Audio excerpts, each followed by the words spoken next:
pour l'année 2025 parce que les enjeux sont énormes. Il faut rester déterminé dans tous les cas. Et surtout concentré. Tout à fait. Claudia, que disent les journaux? Parfois ici, voici les événements qui ont marqué l'actualité au Cameroun ces dernières 24 heures. Ce matin, on parlera de distinction, de politique, de religion et d'industrialisation et même de football. En parlant de distension, le tri-hebdomadaire La Météo nous fait savoir ce mercredi que le travail du professeur Laurent-Serge Tondingwa, ministre de l'Éducation de base, porte ses fruits. Le membre du gouvernement a été doublement honoré par le journal Regard International. Il a notamment reçu hier, 7 janvier, le prix de la moralité gouvernementale et le meilleur prix de l'engagement politique et managérial. Les échos de la remise du trophée sont à découvrir dans ce journal.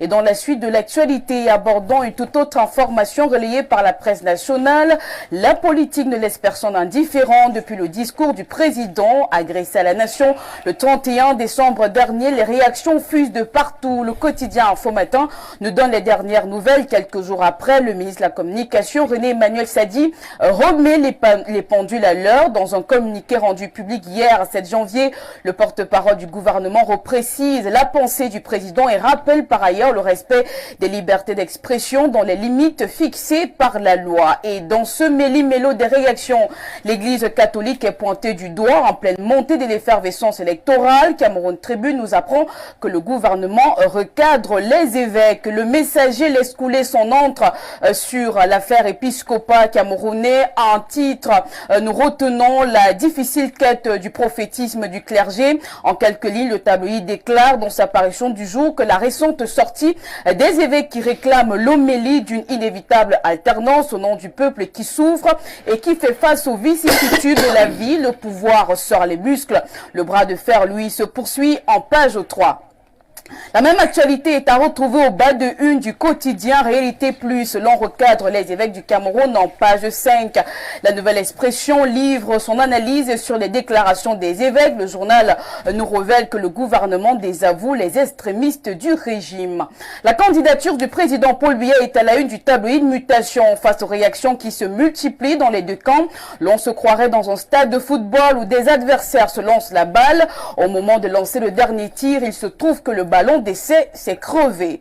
Le quotidien Le Jour nous plonge dans l'actualité sportive proprement dite. On apprend ici que les acteurs du football camerounais appellent au sens de la justice. En effet, la décision des membres de cet organe juridictionnel de l'instance continentale avec pour mise en cause le président de la Fédération camerounaise de football, Samuel Eto'o-Fils, est très attendu ce 8 janvier. Jury d'appel à la CAF, lire dans ce journal.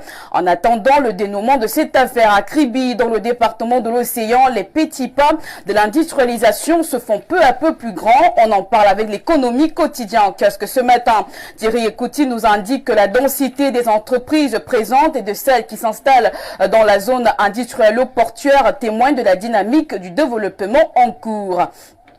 À retenir également ce 8 janvier, l'entrée en production de l'Aigle depuis son envol le 2 janvier dernier. Les premiers fruits d'une révolution administrative sont déjà visibles au Minfopram. Le tri-hebdomadaire Le Témoin rend compte dans son édition du jour. À l'actualité en kiosque ce matin, c'est aussi la mort d'un tribun d'extrême droite, Jean-Marie Le Pen. Le journal A3 parle ce jour du fondateur du Front National décédé hier à l'âge de 96 ans. L'Humanité en parle aussi. L'on peut voir l'image d'un couteau avec les initiales de l'homme. Le tabloïd nous révèle que la haine était son métier. Raciste, antisémite, anticommuniste, il a consacré sa vie à la réhabilitation d'une extrême droite disqualifiée par son passé collaborationniste et ses idées pestilentielles lui survivent. Je clôture cette revue de presse bien entendu avec le Figaro Sport et l'équipe. Une seule actualité à retenir. Équipe de France, Didier Deschamps arrêtera en 2026 après la Coupe du Monde en Amérique. Selon le journal Équipe, Zinedine Zidane reste favori pour lui succéder par Faïssi. Merci Claudia pour toute cette